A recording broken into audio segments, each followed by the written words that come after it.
Welcome to Sweet Life Beat Life. We hope this video helps.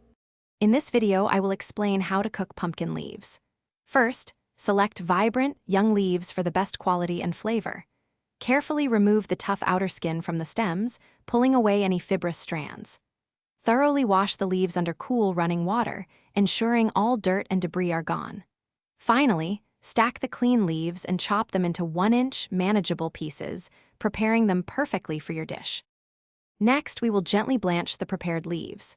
Bring a pot of water to a rolling boil, then add your chopped pumpkin leaves for just about 60 seconds to tenderize them. Quickly drain the leaves, then plunge them into an ice bath. This stops the cooking and preserves their vibrant green color. In a separate pan, heat 1 tablespoon of olive oil, then sauté finely chopped garlic and onions until fragrant. Add the blanched leaves to the pan, stirring them occasionally for 3 to 5 minutes. Now, let's elevate the flavors. For a wonderfully creamy texture and a richer taste, stir in about 1/4 cup of full-fat coconut milk or a tablespoon of smooth peanut butter during the last few minutes of cooking. Season generously with a 1/2 teaspoon of sea salt, 1/4 teaspoon of freshly ground black pepper, and a tiny pinch of red chili flakes if you enjoy a little heat.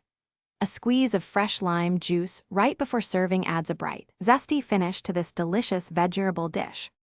Finally, it is time to enjoy your perfectly cooked pumpkin leaves. These versatile greens make an excellent, nutritious side dish, pairing beautifully with grilled fish or pan-seared chicken. For a hearty meal, simply mix them into a bowl of fluffy rice or a quinoa salad.